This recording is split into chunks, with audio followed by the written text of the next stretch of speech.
Lima, los años 50. Una ciudad conservadora que vivía con miedo debido a la fuerte migración provinciana a la capital, que empezaba a surgir en esos años. El 8 de septiembre de 1954, el hallazgo del cuerpo del niño Julio Hidalgo Zabaleta, de apenas 3 años y medio, en la quebrada de Armendáriz desató exigencias inmediatas de justicia. La prensa clamaba por culpables. Su crimen desató una caza humana.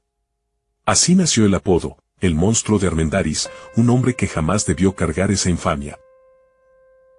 El crimen que conmovió Lima. La mañana del 8 de septiembre de 1954, en las cercanías de las playas de Lima, en la quebrada Armendáriz que divide a los distritos de Miraflores y Barranco. 2 estudiantes encontraron el cuerpo de Julio Hidalgo Zavala, un niño de 3 años de edad. Los jóvenes corrieron en busca de ayuda. Los curiosos se acercaron, la prensa arribó y los policías cerraron el lugar. Entre las personas estaba Abraham, el padre del menor, que al ver descubierto el cadáver golpeado de su hijo comenzó a gritar. Quería justicia. El cuerpo del niño presentaba lesiones en la eminencia frontal, así como en la extremidad inferior del mismo lado. Había tierra en sus fosas nasales. Tenía algunas partes del cuerpo mordidas por roedores, por lo que se determinó que la muerte había ocurrido 24 horas antes del hallazgo. Aquí sucede algo extraño. La Policía de Investigaciones del Perú no llegó a más conclusiones sobre el caso. Ulderico Salazar Bermúdez. El testigo clave. En medio del escándalo por el asesinato del pequeño Julio Hidalgo Zabaleta, la policía buscaba con desesperación a un sospechoso. La presión mediática era feroz. No había tiempo para investigar. Había que presentar resultados. Fue entonces que apareció Ulderico Salazar Bermúdez, un vendedor ambulante de turrones. Afirmó haber visto, el mismo día del crimen, a un hombre comprándole dulces al niño. Según su relato, este hombre era moreno, de contextura delgada, y caminaba con cierta rigidez. Dijo que recordaba un detalle particular, tenía un dedo torcido en una de las manos. Con esa escueta descripción, la policía empezó a buscar a alguien que encajara en ese perfil. En la zona, alguien mencionó a un conocido obrero afroperuano del barrio, Jorge Villanueva Torres, apodado Negro Torpedo. Villanueva fue arrestado y llevado a una rueda de reconocimiento. En esa fila de sospechosos, el turronero lo señaló sin dudar, ese fue, dijo. El dedo torcido, el color de piel, su presencia habitual en la zona. Eran pruebas suficientes para los agentes. Pero el testimonio tenía muchas inconsistencias. El vendedor cambió varias veces su declaración, no recordaba la ropa exacta, ni la hora precisa. Y lo más grave, nunca se demostró que Jorge hubiera estado realmente con el niño ese día. Aún así, la policía cerró filas. Testigo visual y confesión bajo presión, era todo lo que necesitaban para apuntalar el caso. Jorge fue detenido. Y desde ese momento, su destino ya estaba escrito. El juicio y la confesión coaccionada. La mañana siguiente a su arresto, Jorge Villanueva Torres fue conducido a una comisaría en Miraflores. Estuvo detenido por más de 24 horas sin acceso a un abogado, sin contacto con su familia, sin descanso. La policía no tenía pruebas físicas, ni testigos directos, ni una coartada comprobada. Lo único que tenían era el testimonio endeble de Ulderico Salazar Bermúdez. Sin embargo, los periódicos ya habían comenzado a llamarlo, el monstruo de Armendáriz. El apodo le fue impuesto por la prensa sensacionalista limeña que, como muchas veces ocurre, ya lo había condenado antes que la justicia. Durante los interrogatorios, Jorge se mantuvo en silencio, confundido, aterrado. Pero con el paso de las horas, y ante la insistencia de los policías, que, según declaraciones posteriores, lo presionaron física y psicológicamente, terminó firmando una confesión. Una confesión que él mismo intentó anular tiempo después, asegurando que fue coaccionado mediante amenazas, agresiones y manipulación emocional. El documento decía que había encontrado al niño vagando, que lo había llevado a una covacha, abusado de él y luego asesinado para silenciarlo. Pero ningún testigo confirmó que Jorge estuviera en la zona a esa hora. Ninguna prueba forense lo vinculaba directamente al crimen.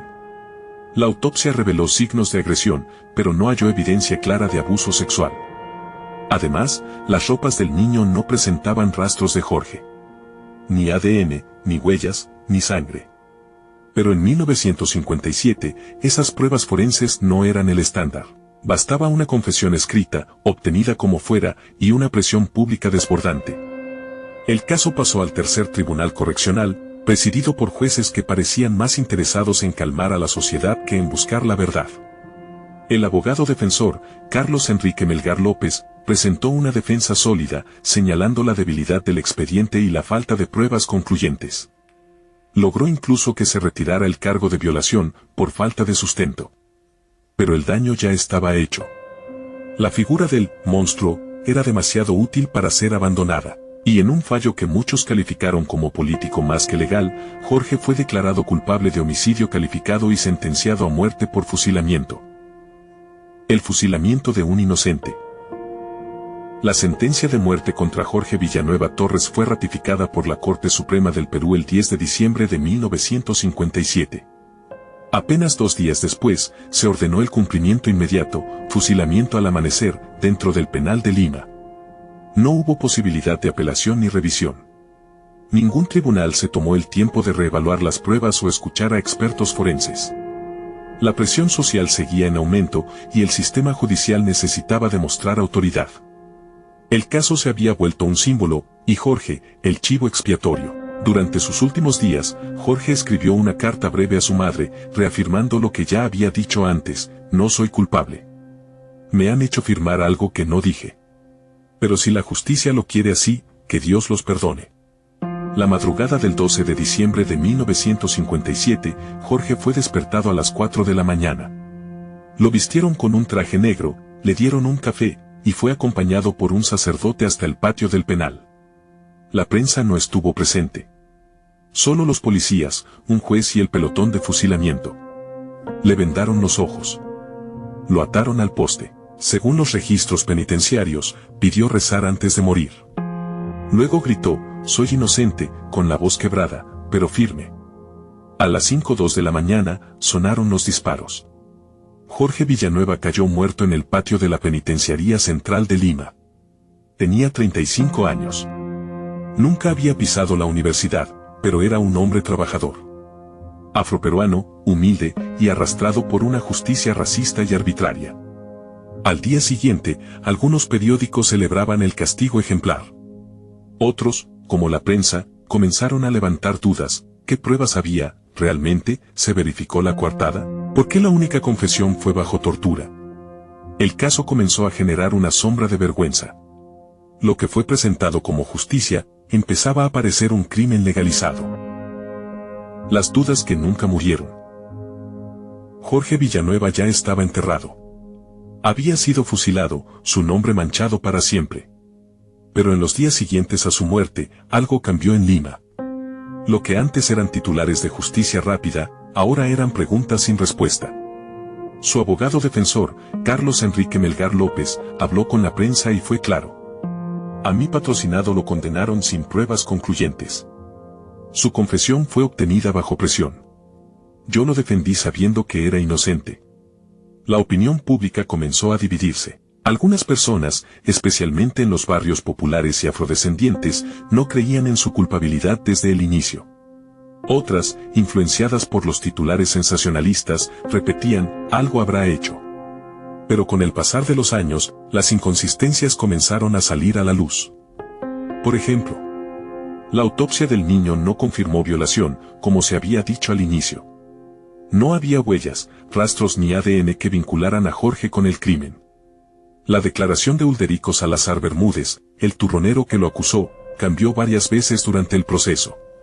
Y el motivo que le atribuyeron a Jorge jamás fue comprobado. No se halló móvil, ni antecedentes similares, ni ningún indicio que lo relacionara con otros crímenes. A pesar de que la prensa lo llamó monstruo, Jorge Villanueva solo fue acusado por la muerte de un solo niño, Julio Hidalgo Zabaleta, de 3 años. Entonces, ¿por qué se construyó esa imagen tan brutal? ¿Por qué lo llamaron asesino serial si no había más víctimas? Para muchos historiadores y juristas, la respuesta es clara: Jorge fue una víctima del racismo estructural, de la justicia express y del poder de los medios de comunicación. Su aspecto físico, su color de piel, su pobreza, su apodo. Todo jugó en su contra. Décadas después, el caso sería citado en estudios sobre la pena de muerte en el Perú como un ejemplo de ejecución dudosa, incluso ilegal. Y aunque el Estado nunca pidió perdón, hoy muchos reconocen que Jorge Villanueva Torres pudo haber sido uno de los mayores errores judiciales en la historia del Perú. El tiempo ha pasado. Ya no existe la Penitenciaría Central de Lima. Los periódicos que sentenciaron a Jorge Villanueva en portada, hoy descansan en archivos polvorientos. Pero el eco de su voz todavía resuena. Soy inocente. Fueron sus últimas palabras. Y hoy, más que una súplica, suenan como una advertencia. En 1979, el Perú abolió la pena de muerte para delitos comunes. Y muchos juristas coinciden en que el caso de Jorge Villanueva Torres fue un punto de inflexión silencioso. Un símbolo de lo que puede salir mal cuando el miedo social reemplaza a la justicia. En el año 2017, se cumplieron 60 años de su ejecución. No hubo homenajes oficiales. No hubo disculpas públicas. Pero sí hubo memoria. Un grupo de activistas y abogados se reunió para recordar su historia y para exigir que nunca más se repita una condena sin pruebas. Jorge no tenía estudios superiores. No era un líder político. No tenía una familia poderosa que lo defendiera. Solo era un obrero afrodescendiente, conocido como Negro Torpedo, que vendía dulces, hacía pequeños trabajos y vivía con lo justo. Pero se convirtió en un ícono. No por lo que hizo, sino por lo que le hicieron. Fue el rostro de una justicia desbordada, racista, manipulable. Y su historia, la verdadera, no la que inventó la prensa, se ha ido reconstruyendo poco a poco, gracias a investigadores, historiadores y ciudadanos que no quisieron olvidar. Porque olvidar a Jorge Villanueva Torres sería permitir que vuelva a pasar. Que otro inocente sea condenado por su apariencia. Que otro testigo sea creído sin pruebas. Que otro caso se resuelva con titulares en lugar de justicia. Recordarlo no es un acto de nostalgia. Es un acto de responsabilidad.